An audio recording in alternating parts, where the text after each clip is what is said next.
The next topic in modern physics is dual nature. So atoms and nucleus we have completed. No, next topic is dual nature. Okay. So what is meant by dual nature? Dual nature means what? Dual SIM card ante mani. You can place two SIM cards. No. Similarly, dual nature means, see, previously people they doesn't have any idea about light is made up of what. Okay, light is made up of what? They doesn't know. Now we are believing that light is a form of electromagnetic wave packets. Okay, so Newton said that, and Max Planck also. Sorry, not Newton. Albert Einstein, and Max Planck's quantum theory also we are following. According to that quantum theory, light is consisting of small packets of energy. Which energy? Electromagnetic energy. Now we know that. But previously, people doesn't have any idea about what this light is made up of. Are you able to understand? So previously we believed that light was having wave nature. Light was having wave nature. We know what is meant by wave, no? So it travels in the form of crests and troughs like a transverse wave. So it has amplitude, it has frequency, it has wavelength, it has wave number. So all these are the properties of waves. Are you able to understand? But in some conditions, light was showing particle nature also. What is meant by particle nature? I take a stone, I will hit you. Okay, ma? So tala meeda vachina pundu padtundi anamata. So that is called as particle nature, no? Are you able to understand, ma? And in particle nature, it will show all the properties of Newton's laws. Newton's first law, second law, third law. Clear, no? So therefore, in some cases, light was behaving like wave. In some cases, it was behaving like a particle also. So therefore, we came to a conclusion that light is having both wave nature as well as particle nature also. Are you able to understand, ma? When it is traveling in the same medium, it behaves like a wave. And it will show all the properties of interference, diffraction, polarization. All these are properties of waves. No? So light will show all these properties when it is traveling in a single medium. Okay, ma? Now when the same light, when it falls on any surface, then immediately it behaves like a particle also. Are you able to understand? So therefore we came to a conclusion that light has both a dual nature as well as particle nature. Then after some days, a person called D. Broglie. So he believed the symmetry of nature. What is meant by symmetry of nature?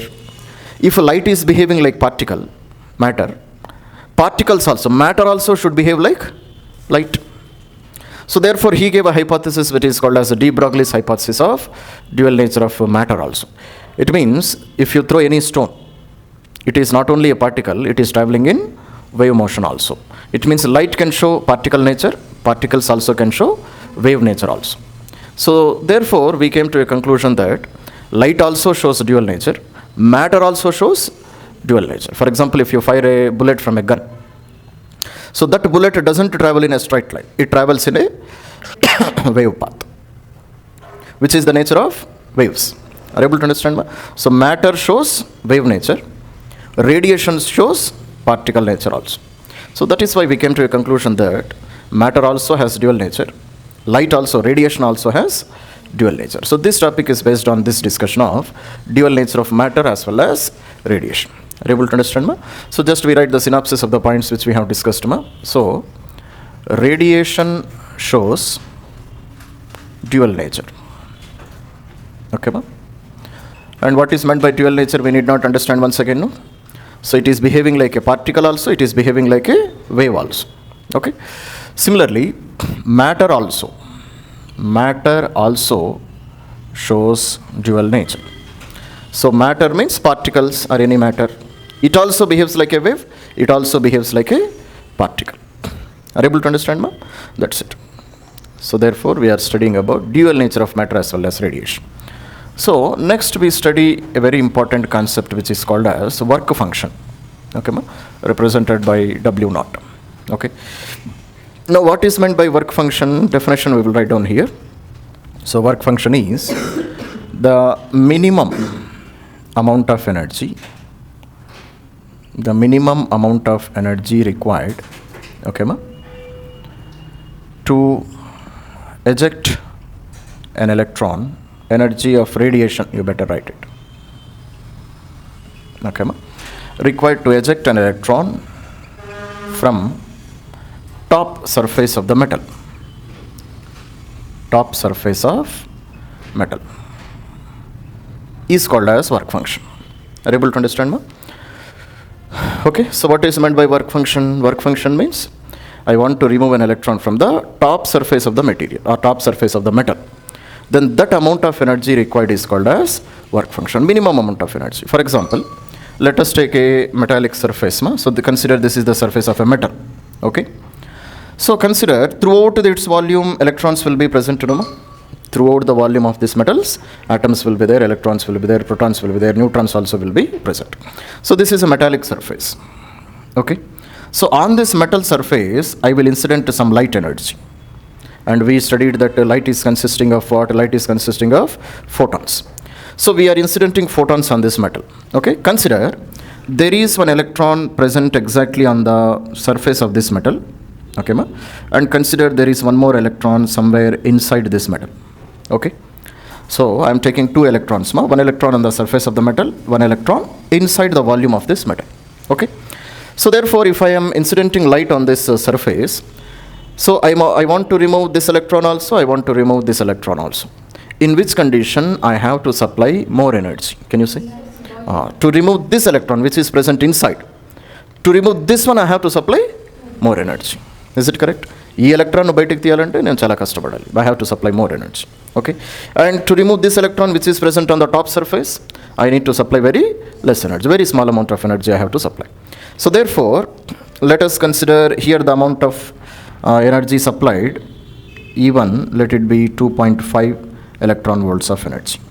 And this is first electron, this is the second electron. And to remove the second electron, I have to supply nearly 5 electron volts of energy. Okay. So which is the minimum amount of energy required to remove an electron? This is the minimum amount of energy, Nama. So this amount of energy itself, I will call it as work function. That is the meaning of work function. Understood, Nama? And different metals, they have different work functions. It depends on the nature of the metal. So let us write some, okay. So different metals, they have different work functions, ma? And these are some of the examples. Okay. So for cesium, the amount of energy which you have to supply to remove one electron from where? From the outermost surface. So that energy is 2.14 electron volts. Clear, no? And for potassium, sodium, aluminum, platinum, copper, silver, nickel, these are the values. Highest value is present for platinum, minimum value is present for cesium. Okay. So cesium is a very big atom, no, ma? Cesium is a very big atom. Its size is the largest size in the periodic table. Clear, no? Cesium and francium, biggest sizes. So therefore, to remove electron from that cesium atom, it is very easy. Because the effect of nucleus on the outermost electron will be very less, because it is a very, very big atom. Are you able to understand? So therefore, its work function will be very less. Clear? Whereas the highest work function you can find for platinum. And for remaining metals, these are the values. Okay? Right now. Now see. So therefore, first of all, we are defining what is meant by electron volt. So see the definition first of all. What is meant by electron volt? The energy obtained by an electron when it is accelerated in a potential difference of 1 volt. Okay, ma? What is meant by potential? Potential means what already we have studied, no, ma? In a gravitational field also we have to studied, no? Potential is nothing but work done per unit mass in the case of gravitational field. In electrostatics, work done per unit test charge. Clear, no, ma? It means to bring a test charge from infinity to a particular point, how much amount of work I have to do, that is called as potential at that point. If I have to do more work, then potential at that point also will be greater. Understood, now? So therefore, and potential difference means what? Difference of potential between 2 points. For example, consider this is a main charge plus Q. Are you able to understand, ma? Here there is a main charge. And this is one point, first point, and this is second point. At which point potential will be greater, ma? So let us consider this potential is V1. Here its potential is V2. Which potential will be greater? V1 will be definitely greater than V2, no? Why V1 will be greater? Because to bring a unit charge from infinity, somewhere at infinity, there is a unit test charge Q0. Clear, no? To bring this charge from infinity to this position, work done is W1, and to this position, work done is W2. Definitely W2 will be greater than W1. Are you able to understand, ma? If I want to bring the same charge very close to the main charge, I have to do more work. So potential at this point will be greater. And potential difference between these 2 points is nothing but potential difference only. That's it. Potential difference of potential between these 2 points is called as potential difference. So consider V1 is equals to 4 volts, V2 is equals to 3 volts. Then what is the potential difference between them? Potential difference is 4 minus 3 is how much, ma? 1 volt is the potential difference. Are you able to understand? So therefore, if I accelerate an electron in some potential difference is nothing but work done. No, already we have studied, no? Potential difference is nothing but work done. So how much work I have to do? I have to do a work of 1 volt per 1 coulomb of charge. Are you able to understand, ma? 1 volt is nothing but 1 joule per 1 coulomb of charge. That is called as 1 volt, no, ma? Because V is nothing but W by Q. W is measured in joules. Charge is measured in coulombs. So how much work I have to do? 1 joule of work to carry 1 coulomb of charge. Are you able to understand? Then that potential difference is called as 1 volt. So if I pass an electron in a potential difference of 1 volt, then what happens to its velocity? Its velocity increases, no, ma? Because we are doing some work on the electron. Potential is nothing but work done. Already I said, you know. Okay, ma? So therefore, if I pass this electron in a potential difference of 1 volt, its velocity will increase. Velocity increases means what? Kinetic energy also increases. If kinetic energy increases, it means we have done some work, no? Clear, no, ma? That amount of work is nothing but what you call work done per unit charge is nothing but what you call, that is measured in electron volts. Okay, ma? So how we write that one? So V is equals to work done per unit test charge. No? So therefore W is equals to how much? V into Q. Okay, ma? What is the potential difference between 2 points? 1 volt. And what is the charge of electron?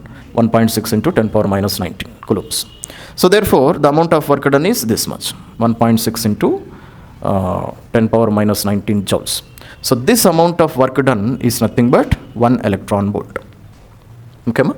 So therefore what is meant by 1 electron volt? Basically unit of work done, that's it. Enta pani chestunnam electron paina ante inta pani chestunnam. So electron volt is an unit of energy. Understood, no, ma? So how I got that? Work done is nothing but potential into charge. Potential difference should be 1 volt. Charge of electron is 1.6 into 10 power minus 19. So therefore 1 electron volt is how much, ma? 1.6 into 10 power minus 19 joules. Okay. So make a note point. What is the note point here? I have to write. Note point is that electron volt is the unit of energy. Okay, ma? అర్థమవుతుందా ఎలా derive చేస్తున్నామో? Basics also I am explaining you, ma, so that you need not be confused at any point. Okay? Make a note. Okay, ma? Now see. So experimental study of photoelectric effect, ma. So we will do 2 experiments here which are very, very, very important. Direct questions can be asked from those experiments, ma. Clear? But before that, first of all, we have to understand a little bit about photoelectric effect. So what is meant by photoelectric effect, ma? So the ejection of electrons from metal surface or even from inside the metal also, when light of suitable frequency, in the brackets you can write suitable wavelength also. Suitable wavelength. Okay, ma? Is incident on a metal surface, that is called as photoelectric effect. Clear, no, ma? When you incident light of suitable frequency, okay, ma, then only you can remove the electrons. So electrons cannot be ejected from every source of light, ma. Are you able to understand? Because each metal surface has some work function, no? Okoka metal surface ki okoka work function untundi. What is meant by work function? Minimum amount of energy required to remove the electron is called as work function. So the light is composed of photons. This is what we believe, no? Light is composed of photons. And each photon energy, how I measure? hc by lambda or h nu. So these are the 2 methods by which we measure the energy of each photon. Light is totally composed of photons. That's what we believe. Each photon will have this much amount of energy. hc by lambda or h nu. And what is meant by h? We know, no? H is called as Planck's constant. Clear, Nama? Planck's constant. And how much it is? 6.624 into 10 power minus 34 joule second. That is the value of Planck's constant. And what is meant by c? Speed of light. Speed of light is how much, ma? Speed of light is nothing but 3 into 10 power 8 meters per second. Lambda is called as wavelength and nu is called as frequency. Okay? Now listen. So now how much energy photon should have? Minimum how much energy? That we will see. Okay, ma?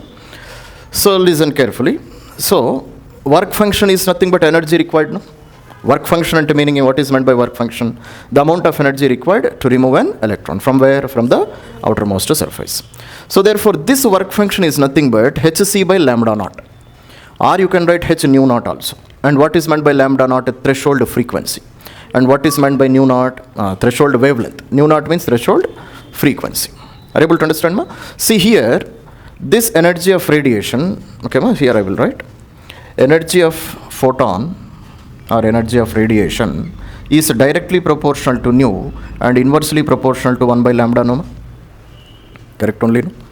So energy is directly proportional to frequency. It means if frequency of radiation increases, energy of photon also increases. Similarly, when wavelength reduces, then energy of the photon increases. Are you able to understand? So therefore, how can I write a definition for a threshold frequency? First of all, we will write frequency. How can I write equation for threshold frequency? Threshold frequency means what? Suitable frequency so that minimum amount of energy is required. What is meant by work function? Minimum amount of energy required to remove an electron. So therefore, nu naught also should be minimum or maximum. Can you say? Minimum amount of frequency, no, why? Because energy is directly proportional to frequency. If frequency is minimum, energy is also minimum. Are you able to understand? So therefore, how can I write a threshold frequency, ma?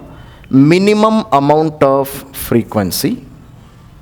Minimum amount of frequency of a photon, okay, ma, to remove electron. To remove electron. Are you able to understand? Because if frequency is minimum, energy is also minimum, because they are directly proportional. If frequency is minimum, energy is also minimum. And what is meant by work function? Minimum amount of energy required to remove the electron. So if you incident light more than that frequency, no problem. Energy will be, electron will be emitted. But energy should not be less than this amount of frequency. Otherwise, electron cannot be ejected. Now, threshold wavelength. Threshold wavelength. Now, can I say minimum or maximum? Maximum amount of wavelength. Why? Why? Because as wavelength increases, energy of photon decreases. Are you able to understand? So that maximum amount of wavelength, which I have to incident on the metal surface so that it can remove an electron from the metal surface. That is called as work function. No? So frequency should be minimum, wavelength should be maximum. So right. So therefore, the maximum amount of wavelength of radiation, or you can write photon, so that electron can be removed. Electron can be removed from metal surface. That amount of wavelength is called as threshold wavelength. Are you able to understand, ma? Why in frequency we have written minimum and in wavelength why we have written maximum? Are you able to understand? Because energy is directly proportional to frequency. If frequency increases, energy increases. If wavelength reduces, then photon energy increases. Understood, Nama? That's it. So it means that, see, ma, if I incident frequency less than this frequency, then what will happen? In the frequency kanna takku frequency incident chesthe emautundi? Electron cannot be ejected. Because if frequency is less than threshold frequency, then energy will be less than work function. Energy will be less than work function. Electron cannot be removed. Okay. Similarly, maximum amount of wavelength. It means if I incident wavelength greater than this wavelength, then what will happen? If I incident wavelength greater than this wavelength, then also electron cannot be removed. Understand? Because as wavelength increases, what happens to energy? Energy reduces because they are inversely proportional to each other. Are you able to understand, ma? So right now. So that is the definition of nu naught and h naught. Now see, ma. So we will write one more dependence of energy depending on color of light also, ma. See. So energy of radiation depends on color also, because color depends on frequency. Are you able to understand, ma? Color of light depends on what? Frequency only. Clear? Now see, we have in white light, if I pass it through a prism, it can be split into 7 individual colors. No, ma? White light, sunlight ni prism lonchi pass chesthe, these are the 7 colors you will get. It means white light is composed of 7 individual colors, and these are the colors, WIP-GR colors. Okay, ma? So the wavelength of violet color is how much? 400 nanometer. And the wavelength of red color is 800 nanometer. So what is happening to wavelength? Wavelength is increasing, no? Wavelength is increasing means energy? Energy is decreasing. Okay, ma? So what is happening to energy? Energy is reducing if I move from top to bottom. Okay? It means which color has highest energy? Violet color has highest energy because its wavelength is least. Already we studied, no? E is equals to hc by lambda is equal to h nu. If wavelength is greatest, energy will be least. Energy's wavelength is greatest for red color. So therefore its energy will be least. Okay, ma? Wavelength is least for violet color. So therefore its energy will be maximum. Okay? And directly proportional to frequency, no, ma? So therefore if I move from top to bottom, what should happen to the frequency? Frequency also reduces because energy is reducing, no? Are you able to understand? No? Is it clear? So therefore what we say? Therefore we say that energy of violet color light is greater than energy of red color light. Okay, ma? So energy continuously decreases from violet color to red color. So we are studying this one because the photoelectric experiments which we are doing, it depends on, we take some examples of some bulbs and we do the experiment. Okay, ma? Come on, make a note up to here. Now see, ma. So this is a simple experiment to explain the effect of radiation on cathode and anode, ma. So see here, so this is a chamber which is consisting of a cathode and a anode. So these are two terminals. So cathode means this is connected to negative terminal of the battery, and anode means it is connected to positive terminal of the battery. Clear, no, ma? And through this glass we are making a small hole through which radiation can pass, light energy can pass. So consider, for example, work function of this metal, okay, ma? Work function of this metal is 4 electron volts, for example, let us consider. So work function of this cathode is how much, ma? 4 electron volts. It means energy of photon should be how much? Energy of photon or energy of light should be how much, ma? It should be greater than or equal to 4 electron volts. Then only it can eject the electrons, otherwise it cannot eject the electrons. So that is the work function what we have studied. No, work function means minimum amount of energy required to remove the electron. So minimum amount of energy is how much? 4. So therefore the light energy which you are incidenting and which falls on this cathode, it should be at least it should be 4 or it should be greater than 4. But if it is less than 4, then energy cannot be emitted. Are you able to understand, ma? That's it. So therefore what I say here, first note point which I say is, so the energy of photon emitted, okay, ma, should be greater than or equal to work function of what? Work function of cathode. Understood, no, ma? So minimum amount of energy should be equal to work function of the cathode, or if it is greater also, no problem. Okay, that's it. Okay, first experiment number 1. Okay, ma? So what I do is, we take, okay, ma, 60 watt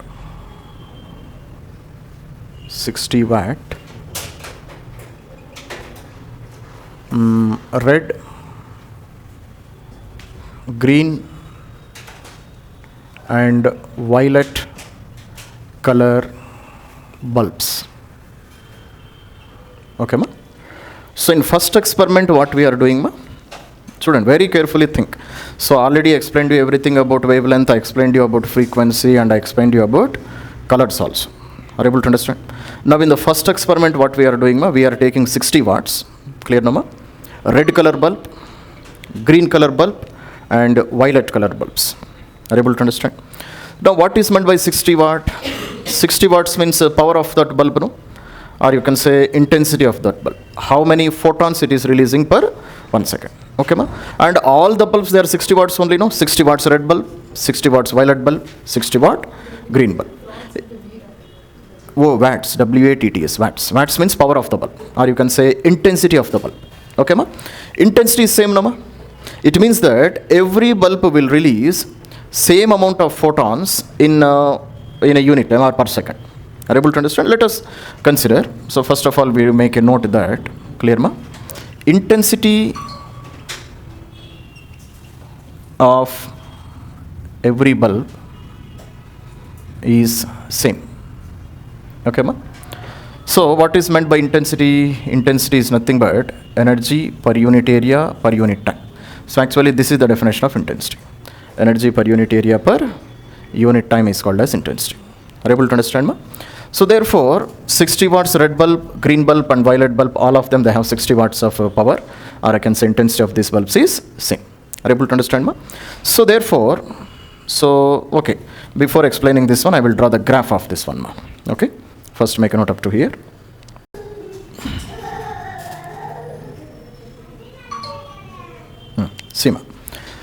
See, ma, here, this is the first experiment which we are doing. The first experiment what we are taking 3 bulbs, ma. Already we have studied, no? So 60 watt red color bulb, 60 watt green color bulb, and what is another one? 60 watts violet color bulb. 3 bulbs we have taken. Clear, no? So let us consider work function of this cathode. It is 4 electron volts. Work function is how much? 4 electron volts. Okay. Now if I incident a photon whose work function, whose energy is 6 electron volts. Now can you say what will happen, ma? Work function is 4. It means minimum amount of energy required is 4. But what is the energy of photon which you are incidenting? It is 6. Then can you say what will happen?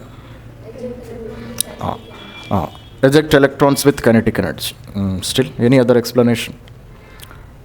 Anybody, can you say what will happen? See, ma, for example, this cathode I will draw here. Okay, ma? So consider this is the cathode. It will have some thickness also, no? This is the cathode. Okay? And consider here there is one electron, here there is one more electron, in here there is one more electron. Electron number 1, electron number 2, and electron number 3. Okay? So how much energy I am incidenting, ma? 6 volts, 6 electron volts. So if that is 6 electron volts photon comes and falls on this electron, then can you say what will happen? Second one gurinchi malli maatladadam. We will talk about first one. So this photon of energy 6 electron volts, it comes and falls on this atom where electron is present. Then what will happen? Can you say? Definitely this electron will be ejected, no? This electron will come out of the metallic surface. Are you able to understand, no? And what is the minimum amount of energy required to remove this electron? 4 only. Because it is present on the top surface, no? Top surface pine undi kada adi. To remove that one we require only 4 electron volt. But how much energy I am incidenting? 6 electron volts. Then what happens to the remaining 2 electron volts? That converts into kinetic energy of the electron. Extra 2 electron volts is there, no? See, ma, photon, once it gives energy to the electron, it gives its total energy to the electron. Electron ki mottham energy ichchestundi adi. But to remove the electron, only 4 electron volts is required. Remaining 2 electron volts is there, no? That converts into kinetic energy of the electron. And remaining kinetic energy will be how much? KE1 will be 6 minus 4, 2 electron volts of kinetic energy. So 2 electron volts of kinetic energy, adi bayatiki vastundi. Are you able to understand what is happening? Because it requires only 4, but you are giving 6. Extra energy is there, no? That extra energy is converted into which energy? Kinetic energy. Understood, no? Okay, now see. Now we talk about second electron. Second electron work function is 5 electron volts. Only on the top surface of the electron only is 4. Electron inside the metal, it requires more energy, no? And for that one, you have to supply 5 electron volts of energy. But what is the energy of photon? 6. How much energy is extra? 1. Therefore, what happens to that one? It converts into kinetic energy of the second electron. So kinetic energy of second electron will be how much, ma? It is a 6 minus a 5 is equals to 1 electron volt. So this electron will come out with the help of this much amount of energy. It means velocity of which electron is highest, ma? Velocity of first electron will be highest because its kinetic energy is highest. Kinetic energy decided by velocity only, no? Okay. Now what about the third electron which is present at the bottommost part of this metal? Consider it is having a work function of 6 electron volt. Okay. And what is the energy of radiation you are giving? 6. So therefore what will happen? This requires 6 electron volt and photon energy is also 6. So therefore what will happen? Definitely it ejects. Because its work function is 6 electron volts only, it just comes out without any kinetic energy. బయటకు వస్తుంది అది. కానీ బయటకు వచ్చిన తర్వాత kinetic energy ఉండదు, no kinetic energy. So therefore I say that kinetic energy of third electron will be how much మా 6 minus 6 which is equal to 0. Understood, no? It means some electrons, they start immediately traveling towards the anode. Okay, and what is the charge of anode? Positive charge, no? Anode is connected to positive charge. It means, and what is the charge of electron? Negative charge. Negative will be attracted towards positive. So the electron which has highest kinetic energy, and which one has highest kinetic energy, ma? The energy which is ejected from the top surface. First electron, it has highest kinetic energy. That electron, it starts traveling towards the cathode, and when electron moves in one direction, it means the current is moving in opposite direction. So definitely, if you take an ammeter here, this ammeter will show some reading. It shows that some current is passing in the circuit. Because if electrons are flowing in one direction, current is flowing in opposite direction. That is the direction of current. Understood, Nama? So ammeter will show definitely some reading. Reading will be shown by the ammeter. Okay. Now what about the second electron, ma? Electron which is removed from the middle? It will also start moving, but with lesser energy. Are you able to understand? And because again this anode attracts this electron, okay, ma? So again this electron also starts moving slowly towards the cathode. Now what about the third electron? Third electron, it doesn't move. Because after it is released, it doesn't have any energy, no? Third electron release in tarvata energy em ledu. So therefore, so all such electrons, they will form a cloud of electrons here. Okay, ma? One electron cloud will be formed. And these are those electrons which has minimum kinetic energy, or you can say zero kinetic energy. Remaining all the electrons, they have passed. Arthamavutunda what is happening here? So based on this only, you will get a direct two questions, ma. So listen to the concept very, very, very clearly. Clear? So this cloud of electrons is because of what? These are the electrons which are ejected from inner parts of the cathode. Cathode లోపల నుంచి వచ్చిన ఎలక్ట్రాన్స్కి పెద్ద energy ఉండదు కదా. So they cannot move towards the anode, and they will be settling at the cathode. And those electrons which have highest energy, and from where they are released from the topmost surface. What highest energy ఉంటుంది కదా. So they start moving towards the anode. Understood, Nama? Okay. Then what I do is, initially let us consider I have supplied 10 volts of potential difference. What is the potential difference I have given, ma? 10 volts. Now I will increase this potential difference to 15 volts. Now can you say what will happen? If I increase the potential to 15 volts, then what will happen? Then now this anode has more attracting power, no? So therefore it will attract some of the electrons which are taking rest. కొన్ని electrons rest తీసుకుంటున్నాయి కదా, వాటిని లాగుతుంది. So therefore if more electrons are passing, what happens to the current? Current also increases. Are you able to understand, ma? So if I increase potential, current also increases, because it is pulling those electrons which are in rest position, and it will also attract to those electrons which are moving very slowly. Some electrons moving very slowly, no, ma? So those also will be attracted by the anode. Then again I increase the potential to 20 volts, then what will happen? Current further increases. Okay, ma? But if I increase the potential to 25 volts, then I don't see any increase in current. Why? Because all the electrons in rest, they are already taken, no? All the electrons which are in rest position, they are completely taken. So light is falling, electrons are moving towards the cathode, and the electrons which are in rest position, they are not there. So after that, when you rise to 30 volts, 40 volts, 50 volts, 60 volts, there is no rise of current. Current does not increase. Are you able to understand, ma? Okay. Then what I do is, then I start reversing the voltage.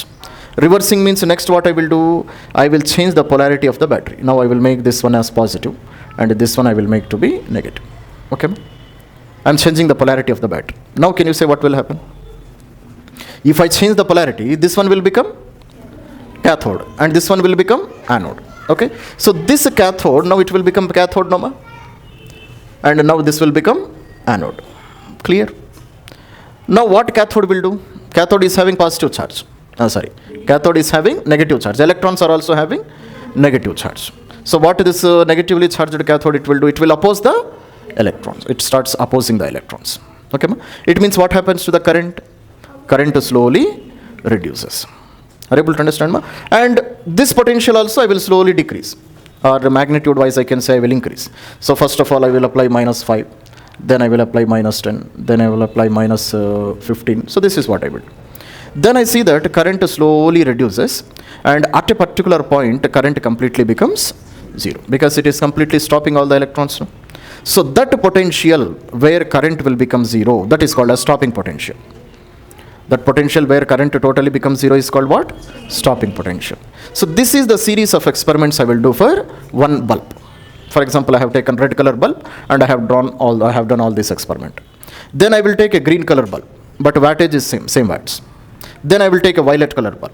Are you able to understand? Ma? Do the experiments for all of them and draw a graph on the same graph. Okay? Then this is the graph which I will get. So this is the graph for one bulb, this is the graph for second bulb, and this is the graph for third bulb. Okay, ma? Now when you look at these graphs, what do you understand? Stopping potential, how it is same? Starting means this potential, ma? Okay. Still, what do you understand? Stopping potentials are different. Okay, ma? Stopping potential of this bulb is highest. Stopping potential of this bulb is in the middle. Stopping potential of this bulb is the least. Are you able to understand? So, still, what do you understand? So, stopping potential will be highest for which bulb? Red color bulb, green color bulb, or violet color bulb? Stopping potential is highest for which color bulb? How can you say? See, my stopping potential is highest. It means electron of that particular color will be highest. No? The energy of that bulb is highest. And the energy is decided by whom? Energy is decided by wavelength, frequency, and color. All the colors already we have drawn. No? Which color is having highest energy? Violet color. So therefore, this stopping potential should have been to that electrons which were released when 60 watts violet color bulb was incident. Okay? Because 60 watt violet bulb, it will have more energy. So therefore, the electrons which are released from that color also will have more energy. If they are having more energy, I have to supply more potential to stop them, no? Are you able to understand, ma? Clear? For example, Umesh is running with a speed of 2 meters per second. I can easily stop him. If Mudassir is running with same speed of 2 meters per second, I cannot stop him. What is the reason? Energy of Mudassir is greater. I have to supply more energy to stop him, no? Same concept here also. If a stopping potential is greater, it means those electrons which are released from that light, they have high energy. And which color has highest energy? Violet color has highest energy. Are you able to understand, ma? So therefore, definitely I can say, this is the graph for which kind of electrons, ma? Electrons released from violet color. Magnitude wise they are greater, no? That's why I have drawn brackets here, magnitude. Magnitude of V3 greater than V2 greater than V1. Understood, no, ma? So, and this is the graph for green color. And this have been the graph for red color. This is what I understand. So when I look at the negative graph, definitely I can understand this point. Understood, no, ma? Okay. Now, one more point which you see is, now see, ma, this is positive potential, no? This is positive potential. It means if I increase the potential, current is also increasing. But current is increasing only up to particular level only. After that, whatever may be the increase in potential, current remains same. Why? Because for every bulb it is same, that is the point. For red color bulb also, same amount of current is produced. For violet color also, same amount of current. For green also, same amount of current. What do you understand? What do you understand? We understand that the number of electrons ejected by each color of bulb is same. If number of electrons released, if they are same, then only current also remains same, no? Are you able to understand, ma? Clear? See, as you go on increasing positive potential, after some time, current is not increasing. And same current is present for all the three bulbs. For red color also, same amount of maximum current. For violet also, same amount of maximum current. For green also, same amount of maximum current. So current decided by what? Number of electrons. Current decided by number of electrons. It means the number of electrons released by each bulb is same. Okay? It means 60 watt violet bulb, it will release 60 photons in 1 second, for example. Number of photons released are in millions, ma, but for your example I am saying 60 watt bulb will release how many photons? 60 photons in 1 second. Okay? Green color bulb will release 60 photons in 1 second. Red color bulb will release 60 photons in 1 second. Number of photons released by each bulb is same. That is why current is also same. Okay, ma? But stopping potentials, they are not same. Why stopping potentials, they are not same? Because the electrons which are released from violet, they have more energy. Are you able to understand? Okay. Number of boys and girls, they are same. Are you able to understand? Ba? Energy of boys is greater than energy of girls. They have more energy.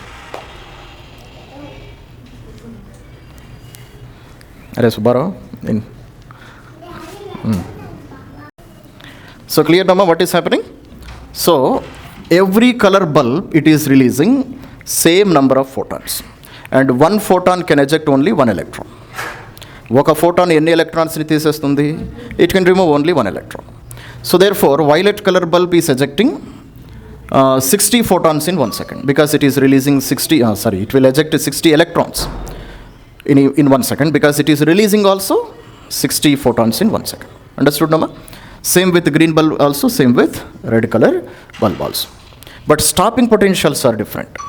It means that, so the electrons which are released from violet color radiation, they have highest energy. It means to stop them, you have to supply more amount of negative potential. That is the meaning of this one. Okay, ma? Now let us see about the steps which we have written here.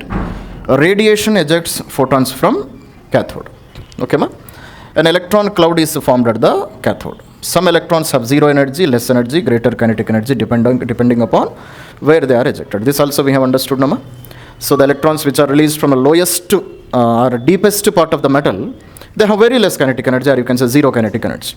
And the electrons which are released from the top surface, they have highest kinetic energy. Okay, ma? Electron ejected from top surface has highest kinetic energy, and to stop that, we require highest potential. Okay. Then the polarity is changed, and we search for stopping potential. We see, okay, the electrons are attracted by anode. As anode potential increases, current also increases up to certain level. That also we have understood, Nama. So as I increase the positive potential, that is the potential of this anode, if I increase, then what will happen? Because some electrons, they are in resting position, Nama, they are also attracted by the anode, and current slowly increases. But after a certain level, current will not increase, because the number of electrons released and the number of electrons traveling, when they become equal, current doesn't increase. 10 electrons release అవుతున్నాయి సెకండ్కి, 10 electrons వెళ్ళిపోతున్నాయి. ఇంకా current increase అవుతుంది, మీరు ఎంత పెంచినా current పెరగదు. Are you able to understand, ma? So then we change polarity. We change this one to be cathode and that one to be anode.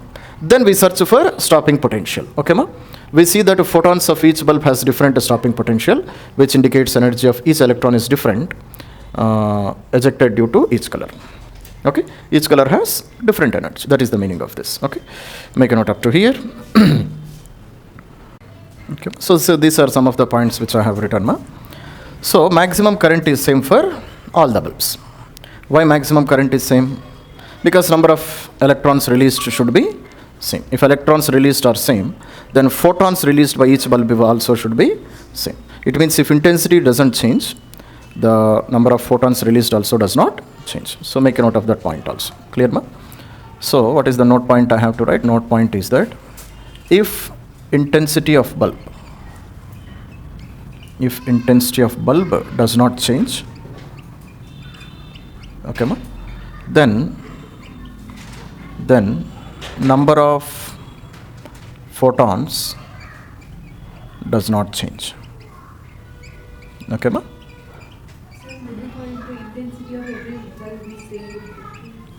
That's what I said. Intensity is same. So if intensity does not change, number of photons released also does not change. 60 watts bulb release, so here I have written 60 bulb green, violet and red color bulbs will release 60 photons per second. And 60 photons will eject how many electrons, ma? 60 electrons. Okay, now see. Second point. But electrons released due to violet bulb have highest stopping potential because they have highest energy. Okay, ma? Electrons which are released from the violet color bulb, to stop them we require more energy, because the energy of radiation is greater, so energy of electrons released also will be greater. Okay, and so one more point. So energy, number of photons of violet, number of photons released in red, number of photons released in green, they are same. But energy of violet color electrons, that is electrons released because of violet color, they are greater when compared to green, and they are greater when compared to red. So this is our first experiment. Understood, Nama? So this is the most important point which we have to remember. If intensity of bulb does not change, the number of photons released also does not change. Understood? That's it. Now let us do experiment number 2. Okay. Sima. So this is experiment number 2. In experiment number 1, what we have done, ma? So we have taken 60 watts, different bulbs, no? 60 watts green, 60 watts red, and 60 watt violet. Then what is the graph obtained? We have already studied. Now what we are doing is, in the second experiment, we are taking same color bulb, ma, but intensities are different. Okay. First of all, I am doing experiment with a 40 watt green bulb and drawing a graph. Same type of experiment. Increasing the positive potential, checking for current. Then increasing the negative potential and checking for stopping potential. Same experiments we are doing. Okay. Then 40 watt green, 60 watt green, and 100 watts green bulb. Now can you say what will be the type of graph which you will get? Graph allows on this point. In the previous condition, in first experiment, what was the graph we got? Currents were same. Maximum currents were same. But stopping potentials were different. Now here, can you say what will be the type of graph which you will get? Stopping potential. Sima, intensities are different, no? Intensities are different. It means the number of photons released also will be different. If number of photons released are different, electrons released also will be different. And if electrons released are different, then currents also will be different. Understood, no? So which bulb will release highest number of photons? 100. So current, maximum current because of 100 watts green bulb also will be maximum. So therefore, for 100 watts green bulb, if I draw the graph, then this is how I will grade the graph. So this one is related to 100 watts green bulb. That's all, no? So here also, after some potential, current will not rise. Current will stop. Only up to certain level only current can increase. I better draw the graph like this. Like this. Like this. Clear, ma? So this is related to 100 watts green bulb. Okay. Now if I draw the graph for, if I do experiment with the 60 watts green bulb, can you say how will be the graph? Same? What will be similar? What will be different? Current. Stopping potential will be same. Clear, Nama? So therefore, second graph will be like this. This is the second graph. Can you explain why current is different and stopping potential is same? Ma? Color is same, no? Color is same means frequency and wavelength, they are same. Frequency of photon which is released by all the bulbs is same. If frequency is same, energy of every photon is same. If energy of every photon is same, then electrons released also will have same energy because of every bulb. So their stopping potentials also will be same. But 100 volts bulb will release 100 electrons, no? So therefore its maximum current will be maximum. Clear? And whereas the current because of 60 watt green bulb will be slightly lesser because it releases only 60 photons. So electrons ejected are also only 60. Is it clear? Now what about the third bulb? For third bulb, graph will be somewhat like this. And this is related to which bulb, ma? 40 watt green bulb. This is what we understand. So is it clear, ma? So whatever discussion we have done, same type of questions will be given in the examination. So he will also give like this only. So we are taking 60 watt blue bulb, 60 watt green bulb, 40 watt black bulb. Then what will be the type of radiation which you release? Then you have to remember these concepts. Okay, ma? If color remains same, energy of photons also remain same. If intensity remains same, then current remains same. Okay, ma? If color remains same, then stopping potential will remain same because energy is same, no? And if wattage remains same, that is intensity remains same. If intensity remains same and color changes, if intensity remains same, current remains same. These are the points which you should remember. Okay, ma? So based on experiment 1 and experiment 2, so we get some conclusions, ma. And that theory is called as Einstein's photoelectric effect theory. Are you able to understand, ma? So those points we will write down, make a note. Okay. Now see, ma. So, now based on the experiments, ma, and based on the observations of Einstein, we are writing some of the properties of photons as well as the observations which we have done in the 2 experiments which we have done. Okay, now see. So when radiation interacts with matter, it behaves like a particle. Already we have studied, no? When radiation is traveling in one medium, it behaves like a wave. But when it strikes any matter, it behaves like a particle. Okay? And all the photons, they travel with how much speed? 3 into 10 power 8 meter per second. That is speed of light. And energy of photon is hc by lambda and h nu. So photons exist only in movement and have 0 rest mass. So photons cannot be in rest position. Okay, they have to travel with a speed of 3 into 10 power 8 when they are present in vacuum. So their rest mass is 0. It means when they are in rest position, they don't have any mass. It means actually they will not be in rest position. Okay? And this is the equation to define the mass of a particle when it is moving. Are you able to understand? When any particle, when it is in movement, then its mass will be different. See, I am there, so I am now in rest position, my mass will be different. But when I start moving, my mass will change.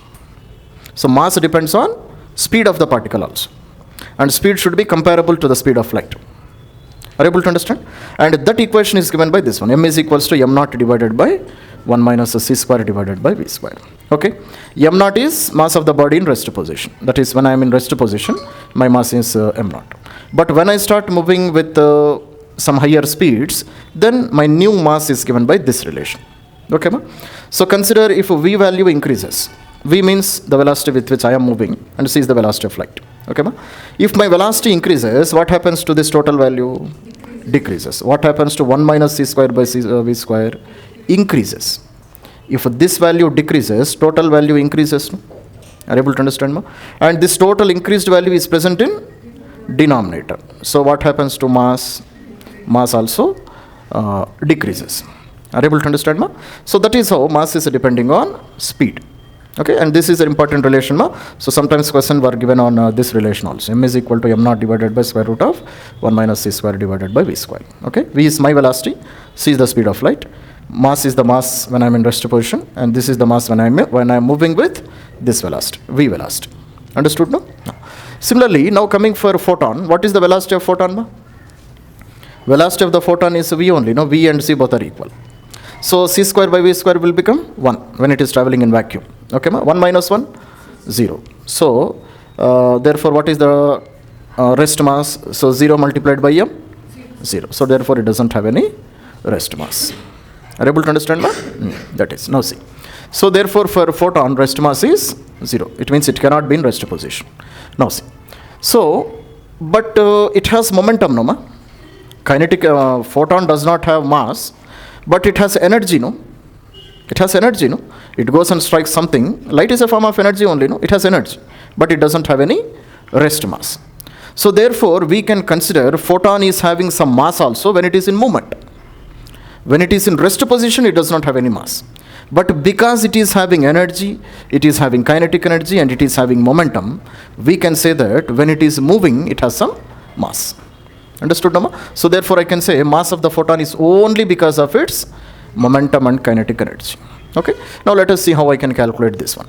So energy of photon is given by mc square. Energy of photon h of hc by lambda. So this is additional equation which we have written. This is 2 already we have studied, no? And this is additional one, mc square. Okay, ma? So therefore, mass of photon is how much? Mass of photon is hf divided by c square. So therefore, then what is this is the equation to calculate mass of the photon. Mass of the photon hf by c square. So mass multiplied by velocity, it will give momentum, no? Mass into velocity is nothing but momentum. Mass into velocity of light, momentum. So hf by c square multiplied by c, hf by c. And c by lambda, c by frequency is nothing but lambda, no? Okay, ma? We know that v is equals to nu lambda. Already we know this relation, no? To calculate speed of light or speed of any wave, v is equals to nu lambda is the equation. Okay? And what I have, v by nu will give you what? It will give lambda. So here hf by c can also be written as h by c by f also, no? C means speed, nu means frequency, or f means frequency. So instead of c by lambda, c by frequency I can write lambda. So therefore, momentum, one more equation is hf by c, or you can write h into lambda. So this is one more equation to calculate momentum of a photon. Are you able to understand, ma? So photons are not affected by electric field as well as magnetic field. They are not affected because they are neutral. Photons doesn't have any charge, no? Light doesn't have any charge. So if a particle does not have any charge, it is not affected by electric field also, it is not affected by magnetic field also. So write this property, some more properties we will write. Now see some more properties, ma. So next point is frequency of photon remains same in every medium. What is the meaning of this one? Whatever may be the medium in which photon is entering, frequency never changes. Frequency always remains same. For example, if photon enters into water from air, then what happens to the speed of photon? Speed of light reduces. But reduction in speed is not because of reduction in frequency. Frequency never changes. Then what changes? Wavelength changes. Okay, ma? Already we have studied that speed of light v is equals to nu lambda, no? Okay, ma? This nu, which is called as a frequency, it is a constant, it never changes. Whatever may be the medium, this always remains same. Then speed changes because of what? It changes only because of wavelength. If wavelength increases, energy also, velocity also increases. If wavelength reduces, velocity also reduces. But this value, it will never change. So frequency never changes when light or photon, when it enters from one medium to another medium. Okay, ma? Because frequency is decided by source. Frequency ni evaru decide chestaru? Source, and nobody can change it. My voice has certain frequency, no? Only my vocal box will decide that frequency, and nobody can change that frequency. When my sound enters into air, same frequency. Sound enters into water, same frequency. Sound enters into iron rods, also same frequency. Frequency never changes. Okay? Then velocity changes in different media because of wavelength. When wavelength increases, velocity also increases. When wavelength decreases, velocity also decreases. Okay, ma? So for a given metal and radiation, photoelectric current is directly proportional to intensity of radiation. Already we have studied them. So if current is increasing, it means that bulb will have higher intensity. Okay? So 60 watts bulb intensity of 60 watt bulb is greater than intensity of 40 watts bulb. Already we have studied this one, no? Clear, no? If intensity increases, then photoelectric current. What is meant by photoelectric current? The current which was flowing in the circuit when we pass the radiation. That is called as photoelectric current. So if current increases, it means intensity of radiation is also increasing. Okay, ma? And energy of photon, or maximum kinetic energy of photon, depends on what? It depends on frequency. And frequency depends on what? Frequency depends on color. That points also we have studied, no? Frequency depends on what, ma? Frequency depends on color of light. Okay? But it doesn't depend upon intensity. This also we have studied. No? Okay, ma? Whatever may be the intensity, for example, 60 watt green bulb, 100 watt green bulb, 500 watt green bulb, all bulbs, they are having same color, no? Color means what? Which is not changing, frequency is not changing. When frequency doesn't change, kinetic energy also does not change. So kinetic energy of photon depends on frequency, but it doesn't depend on intensity. Understood, no? So intensity is nothing but wattage. Clear now? That's it. So these are some of the observations which were quoted by Einstein based on these two experiments. Understood now? So, and some more observations are there. Each photon can eject only one electron. Clear now? Each photon can eject how many electrons? Only one electron. So for example, if I say 60 watt bulbs releases 60 photons, and 60 photons will eject how many electrons? 60 electrons only. Understood, no? That's it. Make a note of it. Okay. So in the last classes, we have studied some experiments, experiments of photoelectric effect. So what changes when I incident light of different frequencies? Different frequencies means different colors. Similarly, also we have studied what happens if I incident light on a metal which is having different intensities. Intensities means the powers of bulbs. 40 watt bulb, 60 watt bulb, 100 watt bulb. All we have studied, no? So based on that, what are the observations of Einstein? That also we have studied. So based on that, he gave one equation. So this equation is according to law of conservation of energy. Okay, ma? So therefore, equation of Einstein is according to what? According to law of conservation of energy. Okay. What is the meaning of this one? Sima. So energy of photon, we know this is the relation, no? Energy of photon, h nu or hc by lambda. What is meant by nu? Nu is called frequency, lambda is called as wavelength. That is the energy of any photon. Okay, we already studied that light is composed of photons only. Okay, now see. So therefore, this energy of photon, it will do two things. Can you say what are those? Energy of photon can do two things. Energy of photon does two things. What are the two things it can do, ma? First one is it can eject the electron out of metal surface. This is what it will do, no? First thing.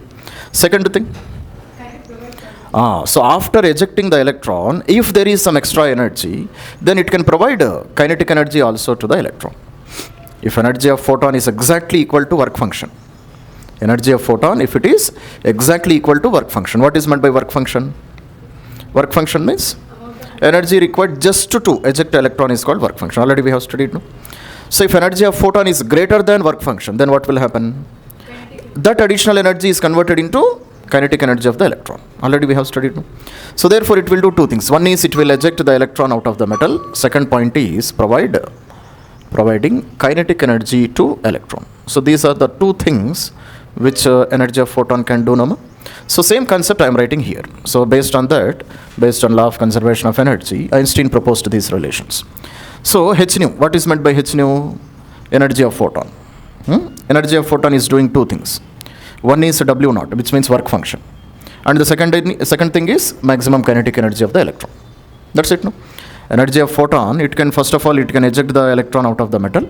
And if there is some additional energy, that energy will be converted into the kinetic energy of the electron. Clear, no? And kinetic energy can be written as half m v max square. Why we are writing v max square? Because if electron is ejected only from surface, electron can be rejected from middle of the metal also, no? If electron is ejected only from surface, then it requires minimum energy, no? Then remaining energy converts into kinetic energy. So that's why we are writing k half m v max square. But if electron is ejected from inside the metal, then its kinetic energy will be always lesser. Already we discussed, Rama, do you remember? Consider this is a metal surface. So here there is one electron, here there is one electron. Okay? So what is the energy of photon I am incidenting? Let it be 4 electron volts. This is the energy of the photon.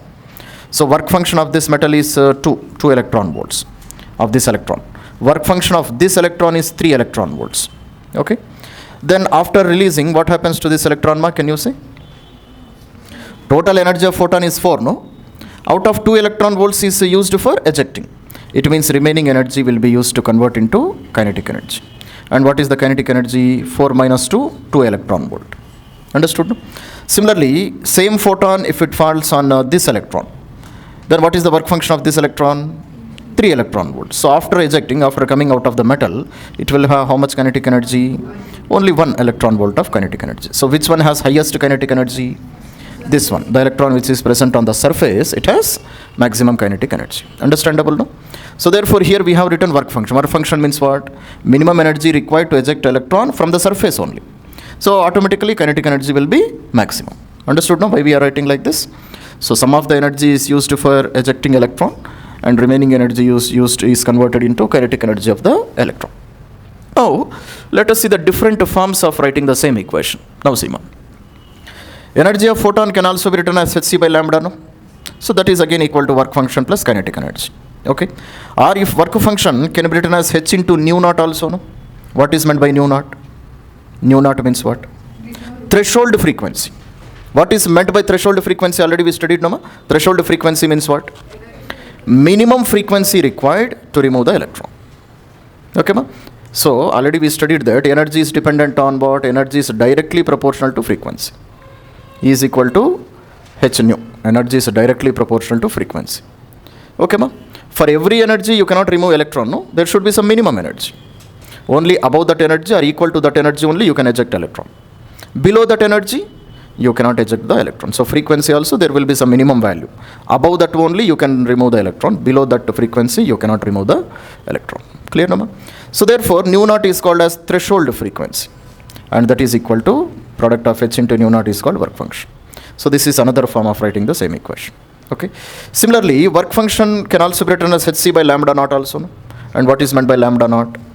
Threshold wavelength.